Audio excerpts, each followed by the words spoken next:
Hello everyone, welcome to the channel Little Panda Learners। आज हम पढ़ेंगे कक्षा 5 का पाठ 1 किरण। चलिए शुरू करते हैं। अरे किरण तू उठकर इतनी जल्दी आज चली आई, मैं तो बिस्तर में से अपने अब तक निकल नहीं पाई। तो एक बच्ची है जो किरण को कह रही है कि अरे किरण, किरण यानी सूरज की किरण जो सुबह सुबह हमारे चेहरे पर पड़ती है और आसपास रोशनी फैलाकर हमें उठा देती है। तो बच्ची सूरज की किरण को बोल रही है कि किरण तुम आज इतनी जल्दी चली आई हो कि मैं तो अभी अपने बिस्तर से ही नहीं निकली हूँ। कल तो तेरे साथ शाम तक खेल बहुत से खेली मैं, पर जब तू चल दी सोने को तो रह गई अकेली मैं। अब बच्ची फिर से किरण को ये बोल रही है कि कल शाम को तो मैं बहुत देर तक तुम्हारे साथ खेली थी, पर जब तुम सोने को चली गई तो मैं अकेली ही रह गई थी। तू सुख से सोई होगी पर मुझको नींद नहीं आई, परी कथाएं पढ़ते पढ़ते बड़ी देर में सो पाई। तो बच्ची फिर से किरण से कह रही है कि तुम तो सुख से सोई होगी लेकिन मुझको कहाँ नींद आई थी। अरे फिर तो मैं परियों की कहानियां पढ़ते पढ़ते बहुत देर बाद सो पाई थी।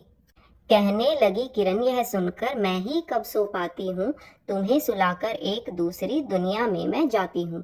तो अब ये सब बातें सुनकर किरण बोलती है अरे प्यारी बच्ची, मैं भी कहाँ सो पाती हूँ, तुमको यहाँ पर सुलाकर मैं एक दूसरी दुनिया में चली जाती हूँ। बच्चे जो बिस्तर में सोए होते उन्हें जगाती हूँ, वहाँ शाम हो जाती है तो लौट यहाँ फिर आती हूँ। और फिर किरण बताती है कि वहाँ जो दूसरी दुनिया में मैं जाती हूँ, दूसरी तरफ मैं चली जाती हूँ, वहाँ पर भी कुछ बच्चे होते हैं, वो बिस्तर में सोए होते हैं, तो उन्हीं को मैं जगा देती हूँ। और जब वहाँ पर शाम हो जाती है तो मैं फिर से यहीं लौट कर आ जाती हूँ। ये प्यारी सी कविता लिखी है निरंकार देव सेवक जी ने। इस कविता के माध्यम से कवि बच्चों में एक जिज्ञासा उत्पन्न करना चाहते हैं कि आखिर ये सूरज की किरण चली कहाँ जाती है। तो बच्चों, जैसे ये हमारी धरती होती है और जो ये सन है जिसके चारों तरफ हमारी धरती घूम रही है ना, तो सन की रोशनी धरती के जिस हिस्से पर पड़ती है वहां हो जाती है रोशनी, ठीक है।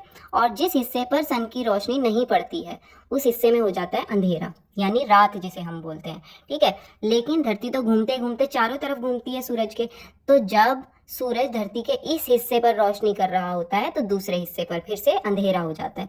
और इसी कहानी के बारे में हमारी पूरी पोयम लिखी हुई है, कविता लिखी हुई है। निरंकार देव सेवक जी चाहते हैं कि सभी बच्चे एक बार सोचें कि ये दिन और रात क्यों होते हैं, और जब दिन होता है उसके बाद रात आती है तो ये सूरज की रोशनी कहाँ चली जाती है। इसी के साथ हमारी कविता खत्म होती है। किरण। धन्यवाद।